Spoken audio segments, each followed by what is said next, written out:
Thank you very much, Tim. What a great start to remind us all how important energy security and energy efficiency is. If I may try to summarize it in a short sentence, you talked to us about challenges on infrastructure in terms of the grid in particular. You talked to us about opportunity around electrification and how we can invest in these areas, and also innovation that will help cost reduction. And we will never be able to do it without the supply chain, and especially diversifying around the critical minerals. And we got the message, role of the finance sector and role of City of London Corporation.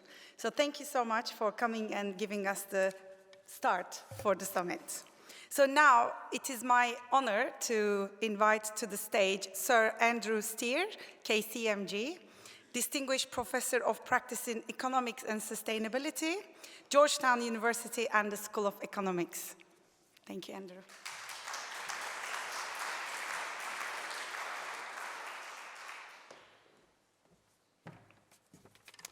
Wow, what a great start already. Thank you, Lord Mayor Alistair. Thank you, the City of London, the Sustainable Markets Initiative, and others that have organized this. This is exactly what we need. You know, 33 years ago this month, I and some of you that are older may also have been there. I was in Rio de Janeiro for the Earth Summit and watched as heads of state walked across a red carpet and signed the Framework Convention on Climate Change and the Biodiversity Convention.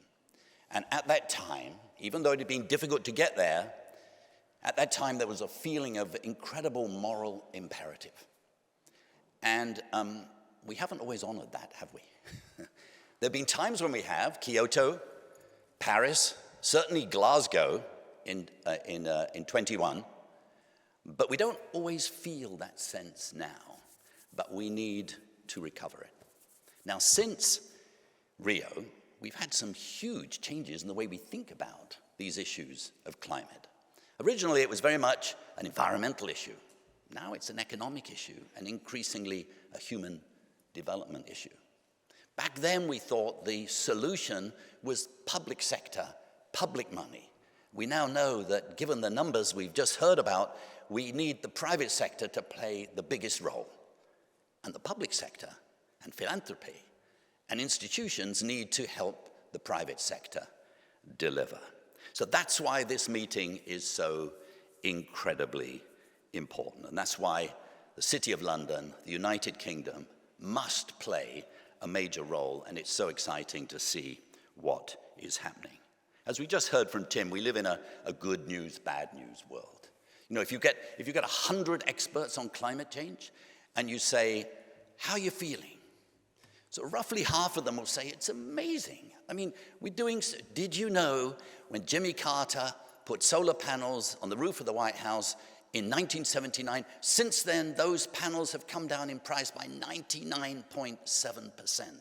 Did you know that the price of battery storage has fallen by about 90% in the last 15 years? Did you know? And they'll give a whole set of did you knows. We are doing amazing things. Then the other half will say, we're lemmings, we're going over the cliff, we're seeing 1.5 in the rearview mirror, and we are on our way to a disaster. Now, they can't both be right, can they? Well, yes, they are. And the challenge for us is to hold these two truths that seemingly are inconsistent together. If we don't have that feeling of fear and dread, we won't have the motivation. If we don't have that feeling of hope and possibility, we actually won't get up in the morning to do what we need to do. So, look, I'd like to simply raise a few questions that I think will be necessary to answer if we're to be successful. Because, of course, the issue with finance is not that there's not enough money out there. There's plenty of money out there. It just isn't going to the right things quick enough.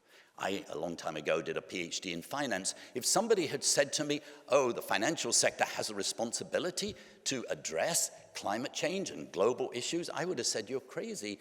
Our job is simply to invest based upon risk and return. We're neutral.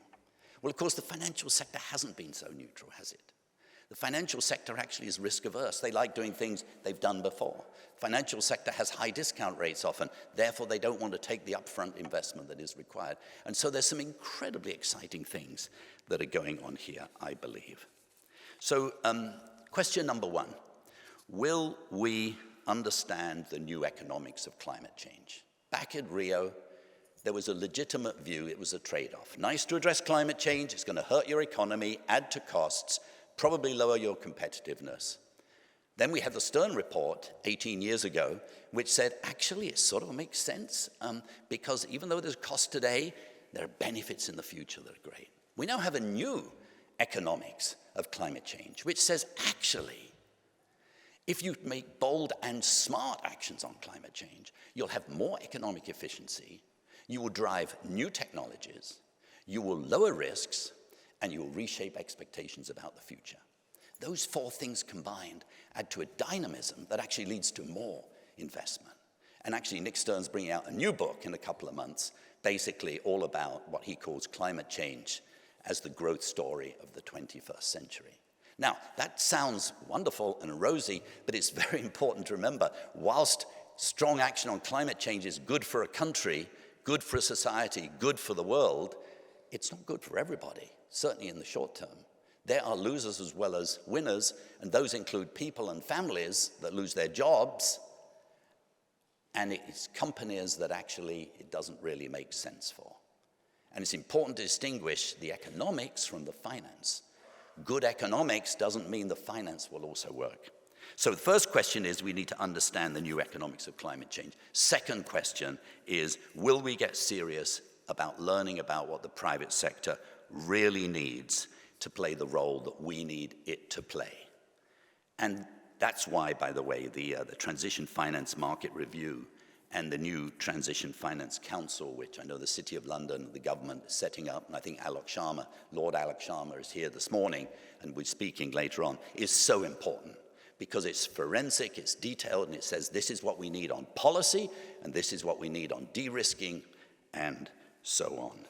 Last week I was in Copenhagen, where we convened 40 finance ministries from around the world who wanted to know how to build capacity so they could play the right role encouraging their private sectors and investors. And it was so exciting to hear from all around the world, ministries of finance taking it seriously. There are so many exciting examples out there. The Global Energy Alliance for People and Planet, take $1 billion of grant money and think very hard, how do you inject that carefully so as to encourage the private sector? There are no silver bullets. It's a jigsaw puzzle. The jigsaw puzzle needs to be put down very carefully.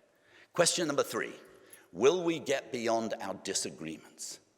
We in the environmental movement, and I'm sure there are several that would call themselves, we've focused too much over the last 50 years on what we're against and not so good about what we're for. And understandably, because originally the environmental problem was stopping pollution and stopping bad things happening. But the only way we're going to solve things is by doing more good things. And that requires a shift in approach. Take carbon markets, for example. We've been faffing around for far too long about are you for it, are you against it? We now have a mechanism, we have ways of understanding all of the problems that were created over the last 20 years in carbon markets. We actually can solve them.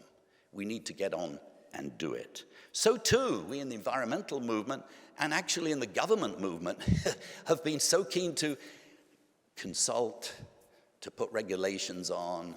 There's an important new book, you may have read it, in the United States called Abundance by Ezra Klein. And what it basically has this wonderful example. California, for 3 decades, has been trying to build a high-speed train line from San Francisco to Los Angeles. And the current governor has basically said, can't be done. Just too much bureaucracy, too many requirements. During that time when in California we couldn't build a 500-kilometer high-speed line, China built 23,000 kilometers of high-speed line. We don't want to be China, but we sure would like some high-speed rail, wouldn't we? And so when we see last week, India announced it's reopening 30 coal mines and the reason is they cannot generate enough renewable energy to keep up with demand, we need to ask ourselves the question, why? And we need to do that in this country as well. Question number 4, will we bring people into the picture? We in the environmental movement have too often assumed that simply good policy in capital cities, or in the United States, what's called the coastal elites, will work. But we've forgotten the fact that the transition we're talking about will lead to job losses, lead to massive job gains, but not necessarily for the same people, and almost everybody will have to do things differently in their workplace. We need to put that absolutely at the center. And countries are learning that. Recently, I was in South Africa. They closed the Komati coal generating plant very bravely, but they did it before they thought about what would happen to the workers. So massive opposition. Now they're investing hugely in a retraining program. They've slowed down their closures in order to give time to do that. Question number 5, will we understand the present period for what it is? Progress is never linear, and it is a bit discouraging quite now. Remember in Glasgow, what was it, $140 trillion of assets under management were committed to net zero. I mean, my goodness me, we thought we'd nailed it. And now we've seen this huge erosion.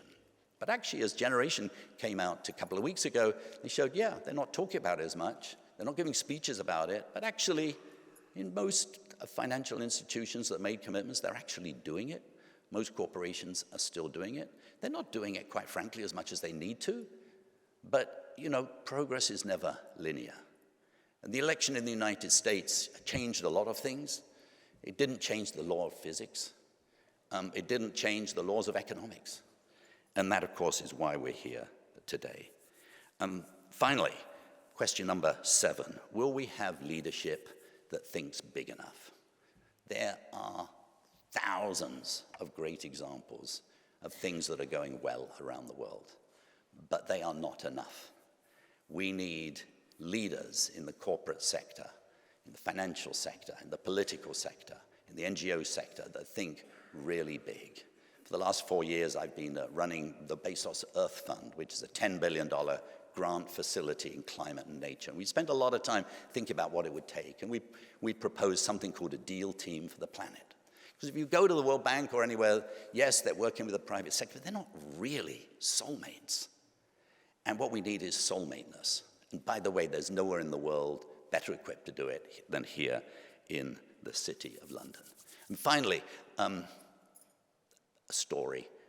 A few years ago, my family and I went to Kenya to watch the wildebeest migration. 1.5 million wildebeests walking across the Serengeti and the Masai Mara. It's incredible. And my 13-year-old, we were watching them as they were crossing the Mara River, and these wildebeest were going down this incredibly steep slope. And the kids were getting lost, crocodiles were eating them. It was just absolute chaos. My 13-year-old daughter said, why are they doing that when we actually saw 2 miles down the road? We saw actually flat water where wildebeest were crossing and there were no crocodiles. Why do they do it here where it's so dangerous? So I asked a lot of experts why that is true. And they said, we don't know. But what we think it is because they've always done it that way. It's in their DNA. That is branded onto their brain that that's where they cross the river. And it got me to thinking, why do we do certain things? Why do we run our economy a certain way? Why do we tax good things like work and not tax bad things like pollution? It's because we've always done it that way. And we need to change that. And we in this room have the power to do that. So I find this thrilling, and thank you so much for the opportunity to join you today.